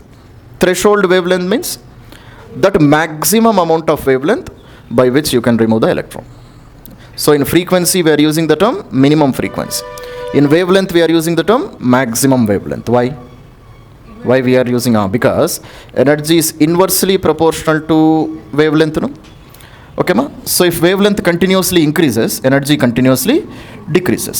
So there will be one maximum wavelength beyond which electron cannot be ejected. So that maximum wavelength is called threshold wavelength. Understood? No? అంతకన్నా wavelength ఎక్కువైంది అనుకోండి, energy ఇంకా తగ్గిపోతుంది కదా, so అది ఎలక్ట్రాన్ని బయటికి తీయడానికి ఉపయోగపడదు. So that maximum wavelength is called as threshold wavelength. Okay, so this is another form of writing the same equation. So depending on the situation, you have to select any one of the equation. Everything is very easy, just law of conservation of energy. Total energy of photon is getting divided into two things. Clear? Now, so then we have also studied about a stopping potential, in a photoelectric experiment. We changed the polarity of the experiment. When we changed polarity, then electrons were stopped. So that potential where electrons were stopped, that potential we can call it as V naught. Okay, and we know work done is equals to V into Q. No, what we are stopping electrons only. No? So therefore work done is equals to V naught, and what is the charge of electron? E. So E into V naught. So this is the amount of work I have to do to stop the moving electrons. Okay, so therefore instead of kinetic energy, what I can write? Instead of kinetic energy I can write EV naught. అర్థమవుతుందో ఏం జరుగుతుందో? kinetic energy is the maximum energy obtained by the electron. Okay, and what is the energy required to stop the electron? This is the energy required to stop the electron. So energy of electron should be equal to stopping energy. No? So instead of half mv max square, I can write E into V naught also. So this is another form of writing the same photoelectric equation. Understood, Nama? So depending on the necessity, you have to change the equations. So make a note up to here. Okay, ma? So these are the different methods of writing Einstein's photoelectric equation. Okay. So therefore, if you want some more equations, how can you write down? For example, maximum kinetic energy of electron. How can I calculate, ma? Maximum kinetic energy of electron, I can calculate like this, no? H nu minus work function. I can write like this from this equation. Okay. And if you want to write from this equation, then maximum kinetic energy electron can be written as H nu minus H nu naught also. Okay, or you can write H if you take common, nu minus nu naught also you can write. This is also equation for maximum kinetic energy of the electron. And if I want to write in terms of this equation, then again I can write it is Hc by lambda minus Hc by lambda naught. So Hc, if I take common, then it is 1 by lambda minus 1 by lambda naught. So all are these equations for maximum kinetic energy of the electron. So you can write like this also. Understood, Nama? That's it. Okay. So we are discussing an important relation, which is very, very important in calculating problems. Okay, see here. So E is equal to Hc by lambda, Nama. What is H? H is called Planck's constant. No? What is its value? 6.623 into 10 power minus 34 joule into second. Multiplied by speed of light is how much? Speed of light is 3 into 10 power 8 meters per second divided by lambda. Okay. Actually, these are the values which we have to write in SI system. These are all the values in SI system only, no? Joules, SI system. Second is SI system. Meters per second also SI system. So instead of writing all these, and if I want to study for nuclear values or atomic values, then energy we study in electron volts, no? In atomic values, energy we study in terms of what? Electron volts. Clear? And length we study in terms of angstroms. 1 angstrom is equal to 10 power minus 10 meters. So if you convert this one in terms of electron volts, then conversion I am not writing, directly equation I am writing. E is equals to 12,400 divided by lambda electron volts. Okay, ma? This is a very important relation. Okay. Note point is that, okay, so this is the energy of what? This is the energy of a photon. 12,400 divided by lambda. Note point is that energy should be written in electron volts. Okay, ma? And wavelength should be written should be written in angstroms. Okay, ma? So E is equals to 12,400 divided by lambda. I can use in which condition? Okay, energy should be written in electron volts. And what is meant by electron volt already we discussed, Nama. 1 electron volt is equal to how much? 1.6 into 10 power minus 19 joules of energy. This is called as 1 electron volt. Okay, so if energy is represented in electron volt and wavelength is represented in angstrom, 1 angstrom is equal to 10 power minus 10 meters. Okay, ma? 10 power minus 10 meters. Then in this condition, this relation you can use for simplification of calculations. Understood, no? So this is an important relation, right now. Now see. So some graphs we will study, ma. Graphs in photoelectric effect, which are very, very important. See, ma. First graph is effect of intensity of light on photoelectric effect, photoelectric current. What is meant by photoelectric current? Number of electrons which are flowing, that decides the photoelectric current. If more number of electrons are released by the light which is incident on the metal surface, then current also increases. That's all, no? And how it is proportional, here we can see in the diagram, it is directly proportional, no? So if intensity of light increases, current produced in that circuit also increases. Why? Already we studied, no? Intensity means what? 40 watts, 60 watts, 100 watts. Clear, no? So intensity is increasing. So it is increasing like this. 40 watts bulb means what? Example we have studied, it releases only 40 photons in 1 second. It is not actually 40, millions and millions will be released, no, just for our understanding. 40 photons are released in 1 second by this bulb. 60 watts bulb means 60 photons are released in 1 second. 100 watt bulb means 100 photons are released in 1 second. Whatever may be the color, that is a different concept. Are you able to understand, ma? And each photon can eject how many electrons? ఒక్కొక్క photon ఎన్ని electrons బయటికి తీయగలదు? Only 1 electron. Already we have studied, no? So గుర్తుపెట్టుకుంటారా కొంచెమన్నా? మొన్ననే కదా discuss చేసింది. 1 photon can eject only 1 electron. So 40 photons can eject 40 electrons from the metal surface. 100 photons can eject 100 electrons from the metal surface. So if intensity increases, definitely current also increases. Number of electrons, if it increases, current increases, no? Flow of electrons is nothing but current. Electrons flow అయితే దాన్నే current అంటాం మనం. Are you able to understand, ma? So if intensity increases, current also increases. So graph is like this, straight graph or directly proportional graph. Okay, ma? Let us study about effect of frequency of radiation on stopping potential. What is meant by frequency? E is equal to h nu. This is the relation, no? E is equal to h nu, energy of photon. So if frequency increases, what happens to energy? Energy also increases. Frequency means what? Different colors. Red color, violet color, green color, like this colors if you are changing, then frequency also will change. So if a frequency changes, the energy of electrons also will change, no? Frequency means energy of photon is changing. If energy of photon changes, energy of electron released also will change. And to stop that electron, I have to supply more energy. I have to give more negative potential. Do you remember? Sima. So this was the diagram which we have drawn previously, no? So here there is a cathode, clear, nama? And here there is a anode. Then how can I change its the electrons which are released? So from here we are incidenting the light. Light is coming like this, and it is falling on the cathode. Okay, ma? To stop the coming electrons, this one I have to supply by negative potential, no, ma? Okay. If I make this terminal to be negative, then there is a repulsion between electrons and this negatively charged terminal. Are you able to understand? So what is the potential I have to supply to stop the highest energetic electron? That is called a stopping potential, no? Each electron will have different energy, no? But there will be some electrons which will have highest energy. And those are the electrons ejected from where? From the surface of the metal. Electrons which are released from the surface, they will have highest energy. Okay? So to stop such electrons, my stopping potential should be very large. Are you able to understand? Now see here I have drawn 2 graphs. Okay? So this is negative potential. So minus V1 or minus V01, this is minus V02.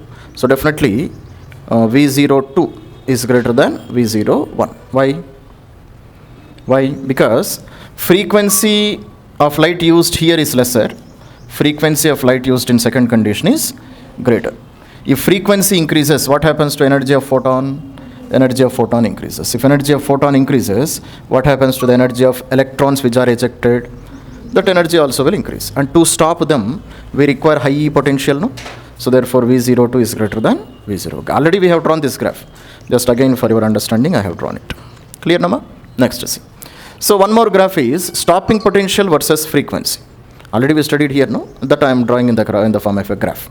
So if a frequency increases, what happens to stopping potential? Stopping potential also increases. Understood, Nama? If frequency increases, energy of electron increases. If energy of electron increases, to stop that, I have to apply more negative potential. Okay? So as frequency increases, stopping potential also increases. But why I am starting from here? Because every frequency cannot eject electrons, no? Every frequency cannot eject electron. There will be one minimum frequency. Beyond that only, electrons can be ejected. And that minimum frequency is called threshold frequency. Already we have discussed, no? So these are some of the graphs. Okay? Make a note. So we will study some more graphs. So now see this one. See here. So frequency versus stopping potential. Third graph also same graph, Nama. Frequency versus stopping potential. But here we are doing the mathematical treatment of this one. How we got this graph? How we got that graph? Okay, now see.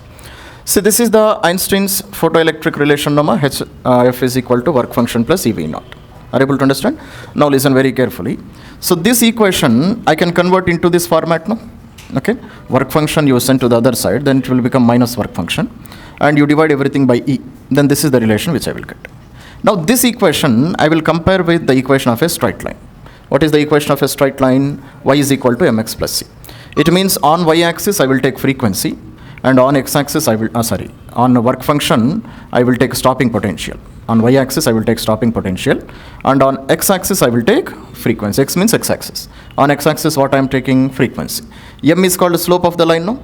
Slope is nothing but h by E here. Okay.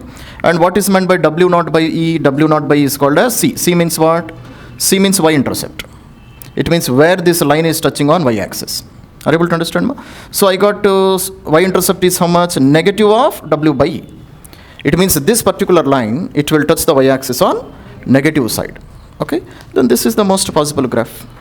Are you able to understand? On y-axis, I am taking a stopping potential, and on x-axis, I am taking frequency. Okay, ma? And this line, it is touching where it is touching the y-axis. Y-intercept should be negative, no? Minus W naught by E. So definitely negative value. So minus W naught divided by E. And if you take this angle to be theta, then tan theta is nothing but a slope, no, ma? Tan theta is nothing but slope. And what is the slope I got? Slope is nothing but m. So m value is h by E. So this is the slope of the graph. Okay. So questions can be asked on this graph, ma. So practice how we have derived this one carefully, and how we have compared it with y is equal to mx plus c line. Okay. Make a note. Equation of straight. Okay, ma. Now see the last graph in this photoelectric effect, ma. So see here, graph of frequency versus kinetic energy. Previously we have drawn graph of frequency versus stopping potential. No? Now we are drawing graph for frequency versus kinetic energy. So Einstein's photoelectric relation I can write like this also, Nama. Kinetic energy is equal to energy of photon minus work function. Okay. Now compare this one again with the equation of a straight line. Y is equal to mx plus c. So on y-axis what I have to draw? Kinetic energy. Okay, ma? On x-axis what I have to draw? Frequency. Okay. What is the slope? Slope is nothing but h here, Planck's constant. Okay, ma? And which is the y-intercept? Y-intercept is nothing but minus W naught. So y-intercept is again negative, no? So straight line should touch the y-axis on negative side. So therefore this is the graph. Are you able to understand? So relation between graph between kinetic energy and frequency. Okay? That's it. Make a note up to here. 3.1, correct. Wavelength, momentum. Calculate chalna. Okay. Sima.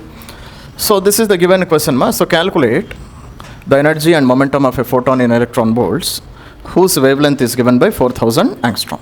Okay. Let us do this one in two methods, ma, because both of them we should understand. So first method. Okay. So here angstrom means what? Wavelength, no? Angstroms means wavelength he gave. He did not give frequency of the light, he gave wavelength of the light. So for calculating energy of photon, we have two formulae. What are the two formulae? One is h nu, another one is hc by lambda. Which one shall I use? I have to use this relation because wavelength is given. Okay. So therefore energy of photon is equal to, okay. So what is h value? 6.623 into 10 power minus 34. Speed of light is 3 into 10 power 8. And what is the wavelength given? Wavelength is 4000 angstrom. Angstrom is not SI system, no? What is the SI system? Meters. So 10 power minus 10 meters. If you do this total calculation, I will get answer in terms of joules. I will get answer in terms of joules. Why? Everything we have substituted in SI system, no? So energy, unit of energy is joules. So what is the answer I will get? I will get 4.96 into 10 power minus 19. 4.96 into 10 power minus 19 joules. This is what I will get. Okay. And this one, if I want to convert into electron volts, what I have to do, ma? So 1 electron volt is equal to 1.6 into 10 power minus 19 joules, no? So therefore 1 joule is equal to how much? 1 electron volt divided by 1.6 into 10 power minus 19. So divide this total value by 1.6 into 10 power minus 19, then automatically it converts into electron volts. That's all, no? Here I have joule, no? Instead of joule, I have to write this value. So therefore, if I do this calculation, therefore it is equal to 4.96 into 10 power minus 19. Okay. Instead of joules, joule means 1 joule only, no? Instead of 1 joule, what I have to write? I have to write 1 electron volt divided by 1.6 into 10 power minus 19. Then if you do this calculation, approximately you will get 3.1 electron volts. Understood, no? So this is one method of calculation. Okay. And what is the second method of calculation, ma, which I said you? E is equal to That is better. That one. Second method is E is equals to 12,400 divided by lambda. Okay. But lambda should be in angstroms. Energy should be in electron volts. That you should not forget.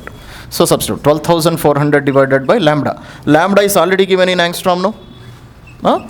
You need not convert it. So if you do this calculation, you will get 3.4. But answer will be in electron volts. Understood, no? This is the second method of calculation. See how much calculations are reduced. Directly you will get the answer in the second method. Okay, ma? So what is the second question? He is asking momentum. Okay. Momentum of photon. See the formula?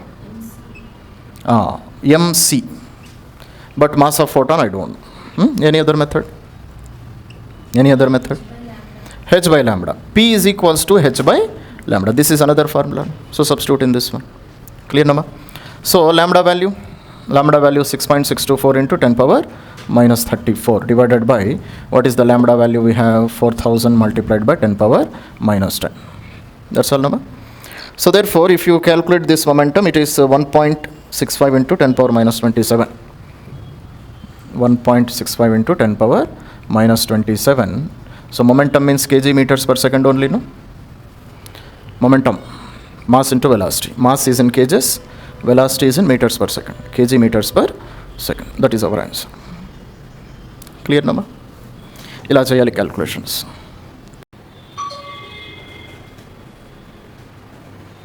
Okay. So this question. So a radio transmitter operates at a frequency of 880 kilohertz. Clear, ma? And a power of 10 kilowatts. Then how many photons it is emitting per second? Okay. So what is the frequency at which it is releasing energy, ma? 880 kilohertz. So once I know frequency, I can calculate energy of a single photon, no? What is the energy of each photon? Because frequency is given, which formula I have to use? H nu or HF. Frequency is given, no? I will use H nu. Okay. H value 6.624 into 10 power minus 34 multiplied by, what is the frequency? 880 kilohertz is given, no? So 10 power 3. This is the energy of a single photon. So if I do this calculation, what I will get? Energy of single photon is equal to 5825. 0.6 into 10 power minus 31 joules.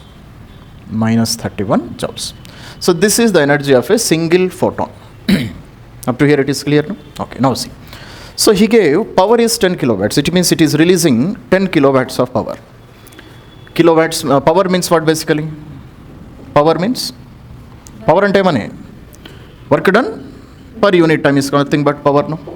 Work done is nothing but energy, no? Energy per unit time is nothing but power. Okay, ma?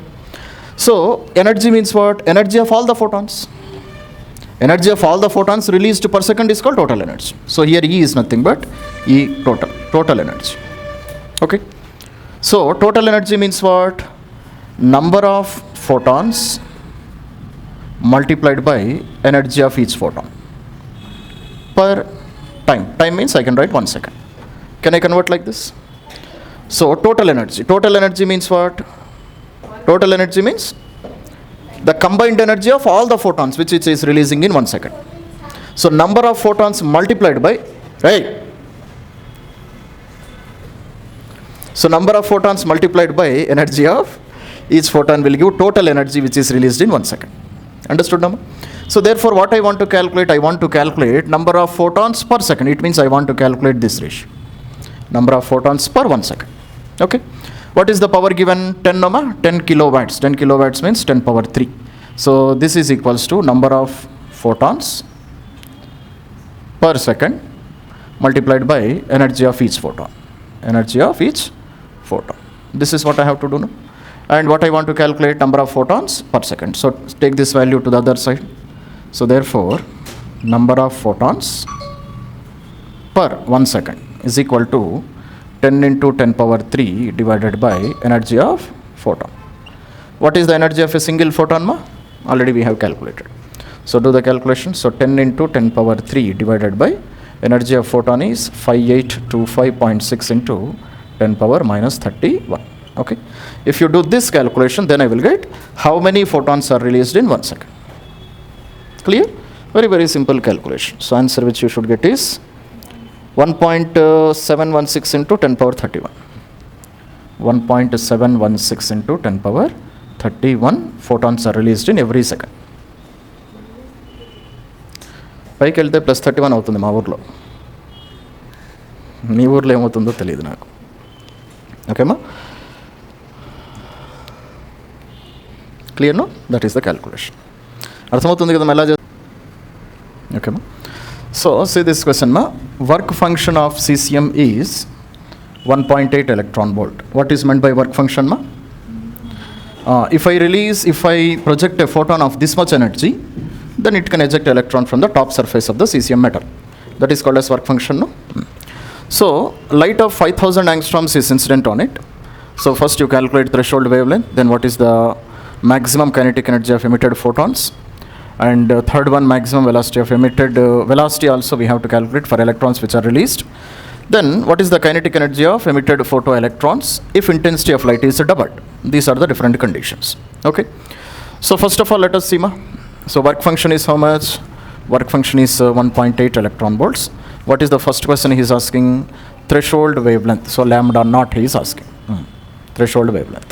Clear, no, ma? So, work function is nothing but hc by lambda naught, no? Work function means minimum amount of energy. Minimum amount of energy is possible only when wavelength is maximum. Okay, so hc by lambda. So, therefore, lambda naught value is how much? Hc divided by work function. Clear, no? So, if you do this total calculation, you will get the answer. Or I can do one thing. So, in terms of electron volts, how I can write? This I can call it as energy of photon also, no, ma? Minimum energy of photon which is required. Okay. And energy can be written as 12,400 divided by lambda naught. I can write like this. So, if energy is in electron volts and lambda is in angstroms. Clear? And lambda is given, work function is given in electron volts only, no, ma? So, no problem. So, therefore, lambda naught is equals to 12400 divided by what is the energy of photon minimum? That is nothing but work function, no? 1.8. So, if you do this calculation, I will get the minimum amount of wavelength. And the answer is 6888 angstrom. So, this is the threshold wavelength. It means maximum wavelength should be this much. If wavelength is more than this wavelength, electron cannot be released. Okay, ma? So, if it is 6500 angstrom, definitely electron will be released. But if it is 7000 angstrom, then energy cannot be released. Why? Because as wavelength increases, energy reduces, no? So if wavelength is greater than this value, electron cannot be released. But if wavelength is less than this value, then energy of photon increases because they are inversely proportional. This is the condition. Clear, number? Next one. Next one, what he is asking, kinetic energy of emitted photoelectrons. Okay, ma? So see. So second calculation, kinetic energy of or maximum kinetic energy of emitted photoelectrons. What is the Einstein's photoelectric relation, ma? Hc by lambda is equal to work function plus Ke max. This is the relation, no? Okay. I want Ke max. So if I want Ke max, then what I have to do? Hc by lambda minus work function. Okay. Work function already we have, it is given, no, 1.8. So here also I will use which relation? I will use 12,400 divided by lambda. What is the energy? What is the wavelength of light used? 5,000. It is directly given in angstroms, no? So no need of converting into another factor. 5,000 minus, what is the work function? 1.8. So this is the maximum kinetic energy of emitted photoelectrons. And its value will be 0.687 electron volts. 687 electron volts. Okay, ma? And if you want to convert this energy into in terms of joules, then how can you do? Kinetic energy, if I want to convert into joules, ma? 0.687 multiplied by 1 electron volt is how much? 1.6 into 10 power minus 19 joules. If you do this calculation, I will get energy in terms of joules, and its value is 1.1 into 10 power minus 19 joules. 1.1 into 10 power minus 19 joules. This is the maximum kinetic energy of the electrons. Second question. Now what is the third question? Third question is, what is the maximum velocity of electrons? Vmax. How can I calculate, ma? Kinetic energy already we know, no? Once I know kinetic energy, can't I calculate velocity? So half mv square is equal to how much? It is 1.1 into 10 power minus 19. Okay, ma? So therefore v square value is how much? 2 into 1.1 into 10 power minus 19 divided by mass. Mass means mass of electron only, no? What is the mass of electron? What is the mass of electron, ma? 9.1 into 10 power minus 31 kg. That is the mass of an electron. If you do this calculation, you will get velocity of electrons. And what is the velocity of electrons? It is velocity of which electron? Velocity of that electron which is having highest velocity. Okay? So therefore its value is 5 into 10 power 5. So 5 into 10 power 5 meters per second. Understood, no? Now see the fourth question. Fourth question is maximum kinetic energy of photoelectrons if intensity is doubled. Anybody, can you answer? Intensity is doubled. If I increase the intensity of light, then what happens to the velocity of the electron? Now I got with this wavelength, if this much of wavelength is incident, this is the energy released, no? Sorry, this is the velocity of electron, no? 5 into 10 power 5 meter per second. 5 lakhs of kilometers, 5 lakhs of meters per second. Okay? If I double the intensity, what happens to the energy of, or what happens to the velocity of electron? Increase. How much it increases? First of all, what is meant by intensity? Intensity means what? ఏదో వింటా ఉన్నారు. Already we discussed నమాస్ 40 watts, 60 watts, 100 watts. So this is called as increase in intensity. Okay? If intensity is doubled means the number of photons released, they are doubled, that's it. If intensity is doubled means what? 40 watts bulb releases only 40 photons. Now if you double the intensity, it will become 80 watts bulb, no? 80 watts bulb, what it will do? It will release 80 photons. But energy of each photon, is it changing? No, energy remains same. So if energy remains same, kinetic energy of maximum kinetic energy of an electron released also will be same, and velocity also remains to be same. That's it. Only if you change frequency, then only the energy of photon will change. గుర్తులేదా? Frequency మారిస్తేనే photon energy మారుతుంది. If photon energy changes, then the energy of released electron also will change. If energy changes, then only velocity of electron will change. Are you able to understand? But here we are doubling intensity. It means same bulb, it was releasing 40 photons, now it is releasing 80 photons. But energy of each photon will never change. Are you able to understand? So therefore, velocity of maximum velocity of electron also will not change. Arthamautundi kada? Energy will change only when you change frequency. Are we changing frequency here? Intensity we are changing. Intensity means the number of photons released by the bulb. దానిపైన velocity depend అయి ఉండదు కదా. So what is the note point I have to write? Here I will write down. Okay, ma?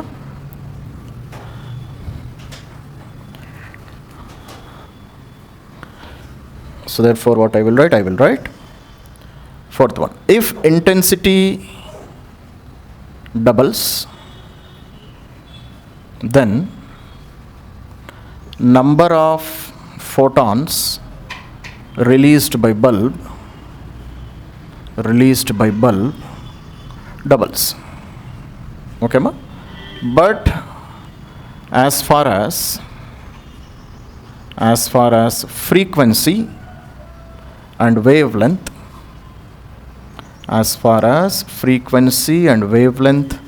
remains the same. Okay, ma? So energy of photon is a constant. Energy of each photon remains a constant. Therefore, energy of photoelectron also will be constant. Photoelectron means what? Released electron is called photoelectron. This is also a constant. Therefore, maximum velocity of electron also remains what? It also remains constant. So, like this questions will be framed. Arthamautunnayi kada? So, what is meant by intensity, what is meant by frequency, wavelength, all these concepts you should be crystal clear. Okay, then only you can answer these kind of problems. Okay, Sima. Next question. So, monochromatic light. Monochromatic light means what? Light having single frequency. Only one frequency light is present. Okay, ma? So, monochromatic light of frequency 10 power 15 hertz is incident normally on a surface of area 2 centimeters square. Okay, ma? So, consider what is the top surface area of this metal. Top surface area is equal to 2 centimeters square. That is the surface area. So, light is falling on this surface. Okay, ma? Light is falling like this. So, what is the intensity of light? Intensity of light is given as 30 into 10 power minus 2 watt per meter square. This is the intensity of light.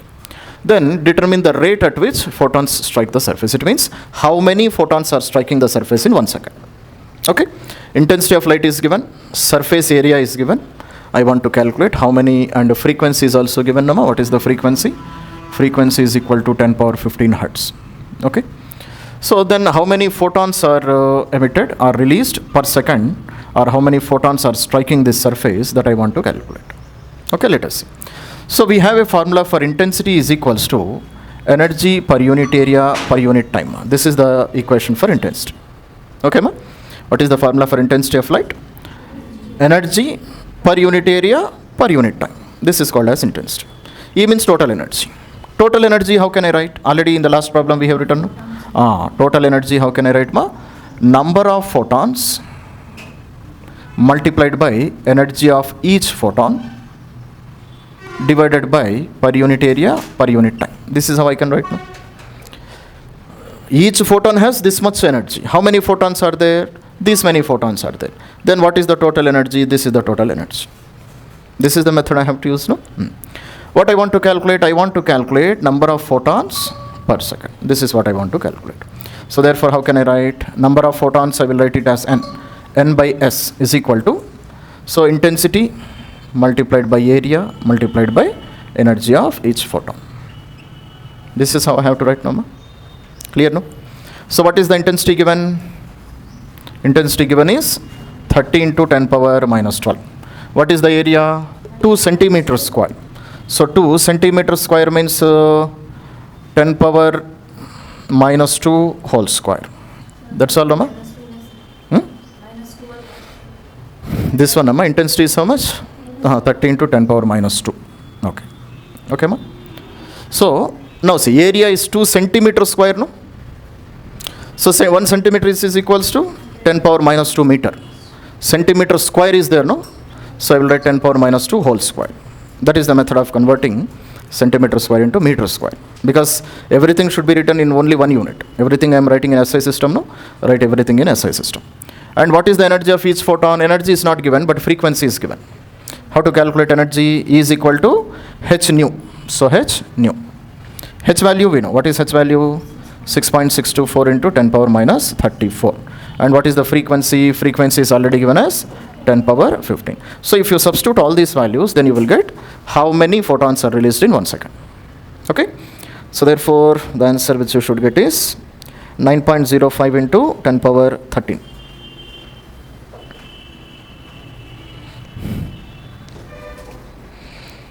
.05 into 10 power 13. So 9.05 into 10 power 13 photons are released per second. These many photons are striking this surface. Understood? So what is the formula I have used? This is the formula. Intensity formula is this one. This you should remember. Intensity is total energy which is traveling through an unit area in unit time. Or how much energy is falling on an unit area per second is called as intensity. And energy per time can be written as power also, no? So one more equation of intensity which you can write is energy per time divided by area. Energy per time is also called power, no? So power per unit area is also called as intensity. Okay, like this also you can use. Different formula of intensity. Okay, and all these formulae you should remember. Okay, ma? Now see. So next we are discussing about de Broglie's hypothesis. So which says that already we studied that radiation has a dual nature. Light is showing wave properties also, it is showing particle nature also. It has both properties. Similarly, de Broglie said that in universe always we have symmetry. So therefore, if radiation has dual nature, then matter also should have dual nature. Matter means particles. Particles, they have particle nature. In addition to them, they should have wave nature also. So that was the hypothesis given by de Broglie. Clear? So already we have calculated number. So E is equals to hc by lambda is equal to h nu is equal to mc square. All we have calculated previously, no? So therefore, mc square is equals to hc by lambda. So square and c get cancelled. And mc is nothing but momentum, no? So momentum is equal to h by lambda. So same relation we can use in the case of particles also. That was the concept which was explained by de Broglie. Are you able to understand, ma? So momentum of any particle is equal to h divided by its lambda. Or the wavelength in which the particles are traveling, that can be written as h by p also. Planck's constant divided by momentum of that particular particle. Are you able to understand? Same equations we have written for photon also, no? And same equations we are writing for particles also. Are you able to understand, ma? So it means he is trying to say that not only radiation, but matter also has dual nature. Matter behaves like particles also, they will behave like waves also. That's what he is trying to say. Clear? Make a note of this. Okay, ma? So therefore, we said that matter also behaves like waves. Okay. So electron is a particle only, no, ma? And mass of electron is very, very, very small. Mass of electron is how much? Mass of electron is equals to 9.1 into 10 power minus 31 kg. And if you want to write in terms of electron volts, atomic mass units, it is 0.55 atomic mass units. Very less. So therefore, if mass is very less, very easily you can observe the wave properties of electron. Okay, ma? Mass is very less, no? Very easily you can observe the wave properties of an electron, and electron definitely shows wave properties. And in quantum mechanical model of electron atom also we studied, no? Previously Rutherford and Niels Bohr, they said that electrons, they were revolving in circular paths. They are revolving in circular paths as well as they are moving like waves also. So in waves, in the case of electron, wave nature can be observed very easily. Why? Because mass is very less. Are you able to understand, ma? So therefore, de Broglie calculated the equation for wavelength of an electron. How he has calculated, let us see. Okay, ma? First of all, we take an electron and we accelerate this one in a potential difference of v. What is meant by potential difference? Already we have studied, Doma. Potential difference means what? Work done per unit charge is called as potential difference. Okay? Which is the charge which we are accelerating here? Electron, no? So work done per, instead of charge I can write E is the charge of an electron. So therefore, what is the amount of work done? Amount of work done is E into V. That's all, no? So if I do this much amount of work done, and how much should be the potential difference? 1 volt. How much is the potential difference? 1 volt, or it is not compulsory that always you have to accelerate in 1 volt. More than 1 volt also we can accelerate, no problem. So E means charge of electron. V means potential difference. Then how much is the work I am doing on an electron? Work done is equals to E into V. And this work done will be converted into which form of energy? Kinetic energy. If you do work on an electron, its velocity increases, no? Velocity increases means which kind of energy? Kinetic energy. So therefore I will write EV is equal to half mv square. Okay? You better write this derivation also. Are you able to understand, ma? So therefore work done is how much? Half mv square. Then what is the velocity gained by an electron? This is the velocity gained by an electron. And this calculation already we have done, no? What is the equation to calculate wavelength? H by momentum, mass into velocity. So H by P or H by M into V. V value already here I have, no, ma? So substitute. If I substitute, then this is the relation which I will get. What is this lambda? This is the equation for wavelength of an electron. So H divided by square root of 2EVM. Okay? So this V is called velocity, ma, don't be confused. This V is called what? Velocity. This V is called as potential difference. Okay? So this V is called as velocity of electron, whereas this V is called as potential difference in which electron is accelerated. Understood, no? So therefore, if I substitute all the values, then this is one more equation which I will get. This equation we will get from this equation. Are you able to understand, ma? So I have to include angstroms also. So this is the relation which I will get. So what is the equation to calculate wavelength of an electron? So 12.27 divided by root V angstroms. Value I am writing in terms of what? Wavelength I am writing in terms of angstroms. And what is meant by V here? V means the potential difference in which you are accelerating this electron. And wavelength can be anything, 10 volts, 20 volts, 100 volts, whatever is the potential difference. This formula you can use directly. Okay, values you should not forget. What are the units? Angstroms. And this is the equation to calculate wavelength of an electron. Clear, no, ma? That's it. So, okay, ma? Now see. So this is the question based on de Broglie's dual nature of matter, ma? So see. So calculate the de Broglie wavelength for electron as well as proton if their speed is 10 power 5 meter per second. So they are traveling with the speed of 10 power 5.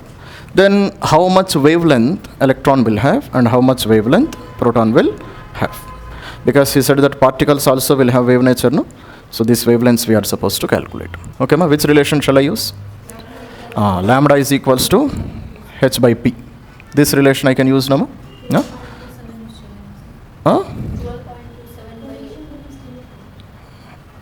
That is only for electron only. But here I have proton also, no? For electron you can use 12.27 divided by root V. But here potential difference is not given, no? Value is given, speed is given. So definitely I have to use this relation. So lambda is equals to H by P can be written as mass into velocity, no, ma? So for electron if I do the calculation, lambda is equals to H value 6.624 into 10 power minus 34 divided by mass of electron is how much? 9.1 into 10 power minus 31 kg multiplied by velocity is 10 power 5. If you do this calculation, you will get the wavelength of an electron. Clear? Similarly, how can I calculate wavelength of a proton, ma? Proton wavelength, how can I calculate? Same relation, no? Lambda is equals to H by mv. So 6.624 into 10 power minus 34 divided by, what is the mass of electron, mass of proton? 1.6726 into 10 power minus 27 multiplied by velocity is 10 power 5. Okay? If you do this calculation, you will get wavelength of proton. This is exact value, 6726. Okay, ma? So write those values, ma, which are given. So wavelength of electron will be how much? 73.6 into 10 power minus 10 meter. Wavelength is very, very, very small, Noma. So therefore you cannot observe this wavelength. Okay. Similarly for proton it is 0.0396 into 10 power minus 10 meters. This is also very small. So small that we cannot observe them. Okay. It means when electrons and protons, when they are moving, they are also behaving like waves only with this much of wavelength. Okay. That is the meaning of this one. Completed, no? Okay. So see this question, ma. Calculate the de Broglie wavelength of 500 electron volt proton. 500 electron volt means what, ma? Unit of energy, frequency, wavelength, what? Energy only. Electron volts means energy only. It means energy of proton is how much? Energy of proton is 500 electron volts. Clear, no? Now, de Broglie's wavelength, what is the formula? Lambda is equals to h by p. This is one formula. But here there is no concept of energy. So one more relation already we have calculated, Nama. Square root of 2m E into V. Huh? Here where is energy? Can you show? Huh? E into V is nothing but energy only. No? Already we discussed. No? Okay. So therefore I can write lambda h divided by square root of 2m E. You can write like this also. Okay. Or in some more calculations you can write 2m into Ke also. Ke is nothing but kinetic energy. No? So proton will have this much of energy in which form? In kinetic energy form only it will have, no? Velocity ne untundi, daniki inke undadu kada. So you can write like this also. So these are the different forms of writing the same equation of de Broglie's equation. Now from this what I want wavelength. So lambda is equals to h value 6.624 into 10 power minus 34 divided by square root of 2 into what is the mass of proton? 1.67 into 10 power minus 27 multiplied by, and what is the energy, ma? Energy is 500, but it is given in electron volts, no? Electron volts how to convert into joules? 1 electron volt is equal to 1.6 into 10 power minus 19 joules. Okay. So if you do this total calculation, then I will get answer in terms of meters, SI units. Okay. So the answer which I should get is 1.28 into 10 power minus 12 meters. This is the wavelength of this proton if it is having this much amount of energy. Okay. Understood, Nama? Why we have converted 500 in terms of 1.6 into 10 power minus 19? Because 1 electron volt is equal to 1.6 into 10 power minus 19 joules. Clear, no? That's it. Okay, ma? So see this question, ma? So wavelength of a photon is 1.4 angstrom. It collides with an electron. So photon is going and colliding with an electron. Then what is the wavelength of photon after collision? 2 angstroms. Clear? See, ma, generally one photon when it collides with an electron, completely electron will absorb its energy. Okay, ma? But in some conditions, so photon may be again created also. That's not in the photoelectric effect what we have studied. When a photon goes and collides with an electron, photon doesn't exist anymore. So total energy of the photon will be taken by electron. But in some conditions, even after collision also, another photon may be formed. So this is that condition. So collision is happening with an electron, but still photon is present. Are you able to understand? So what is happening to its wavelength? The wavelength has increased, no? So previously wavelength was 1.4, now wavelength is 2. Wavelength has increased. Wavelength increased means energy. Energy has decreased. So what happened to remaining energy? Remaining energy should have been taken by the electron. That's all. So therefore, how can I calculate? Actually, what is the formula of energy, ma? Energy is equal to hc by lambda. That's all. No? So therefore, energy of electron will be how much? So initial energy of photon minus final energy of photon. Can I write like this? Initially photon was having some energy. Finally its energy reduced. That remaining energy would have been taken by electron. Asal evana unda calculation ikkada emi ledu. Clear ma? Energy formula hc divided by what is its initial wavelength? Initial wavelength is 1.4 angstrom minus final energy hc divided by final frequency, final wavelength is how much? 2 angstrom.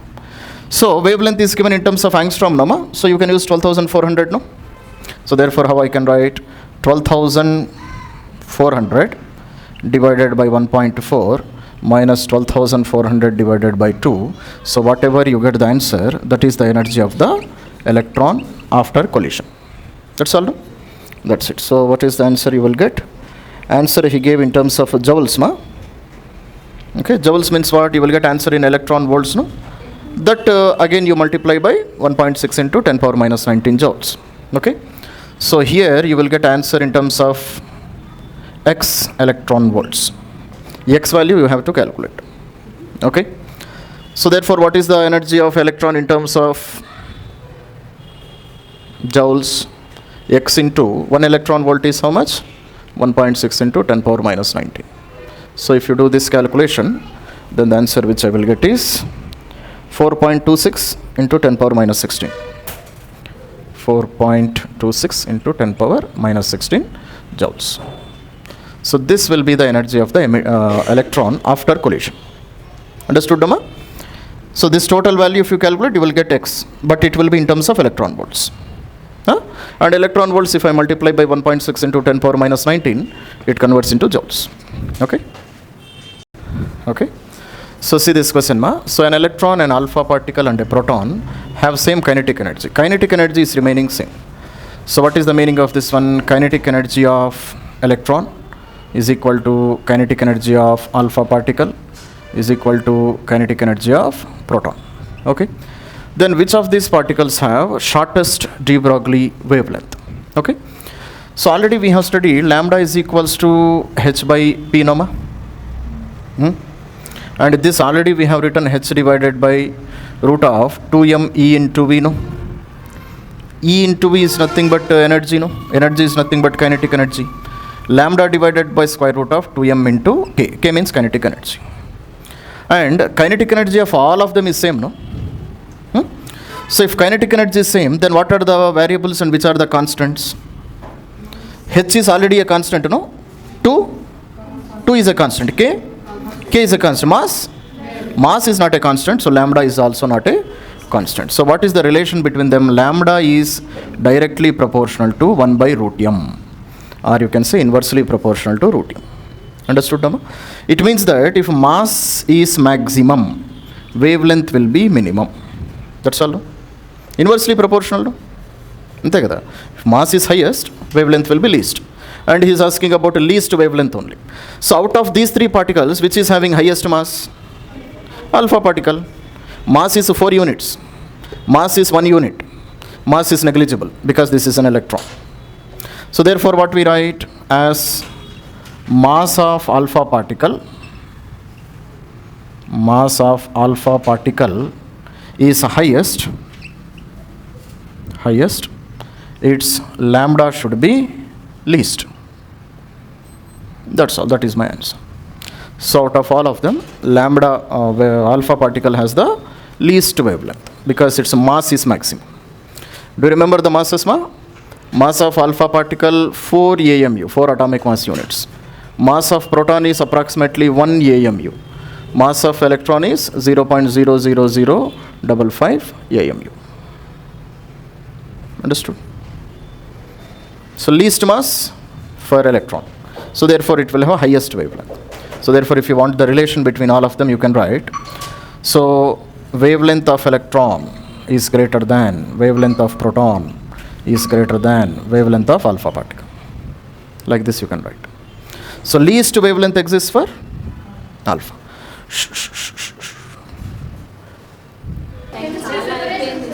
Oh.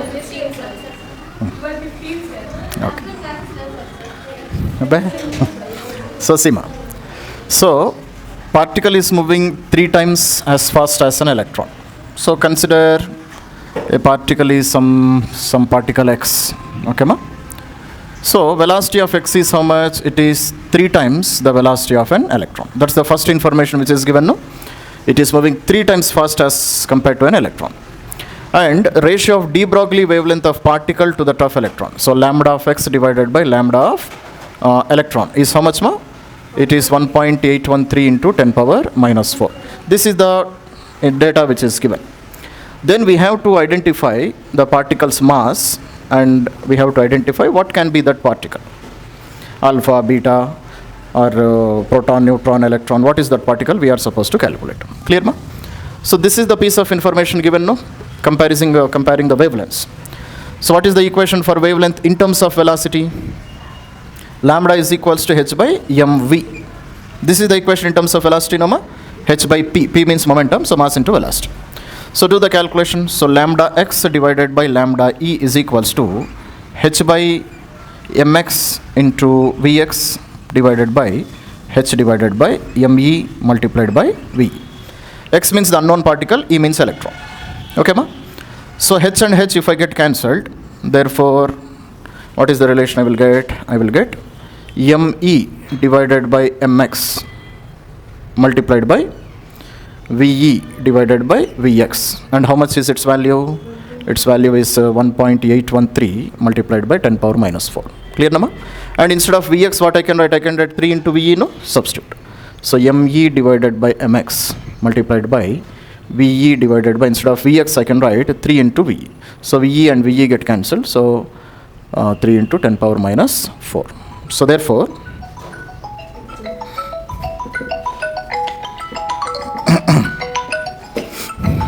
one minute. Okay, ma? So therefore, this is the calculation which I got, no? So therefore, me divided by 3 into mx is equal to 1.813 into 10 power minus 4. Okay. So mx into 3 by me is equal to 1 by 1.813 multiplied by 10 power minus 4. Okay, ma? So just calculate mx from this one. So mx value is how much? Mass of electron divided by 3 into 1.813 into 10 power minus 4. And what is the mass of electron? 9.1 into 10 power minus 31 kg divided by 3 into 1.813 into 10 power minus 4. Then you can calculate mass of that particular particle, no, ma? So once I know the mass of that particle, I can estimate that particle also. So a value of which you should get is 1.675 into 10 power minus 27 kg. 675 into 10 power minus 27 kg. So then can you say what can be this particle? This is approximate mass of proton, no, ma? Approximate mass of neutron also. So it can be a proton or it can be a neutron. Okay. Therefore, particle can be proton or neutron. That's it. Clear, no, ma? So we have completed dual nature, ma. Next topic we will start in the next class. Okay. So the next concept which we are discussing is about radioactivity. And in radioactivity, first of all, we have to discuss about nuclear stability. So nucleus will be stable depending on two factors. What are the two factors? First one is, so binding energy per nucleon. Okay. So if binding energy per nucleon, if it is maximum, then nucleus will be stable. Already we have discussed this one, no, ma? For example, if you take binding energy per nucleon of iron, okay, then it is nearly 8.8 million electron volts. So this is the binding energy of iron. It means that the binding energy of iron, this is the maximum out of all the 118 elements we have. So therefore, iron is considered to be the most stable element. So therefore, if BEN is maximum, definitely nucleus will be stable. And the second factor on which nuclear stability depends upon is, second factor is, which is the second factor?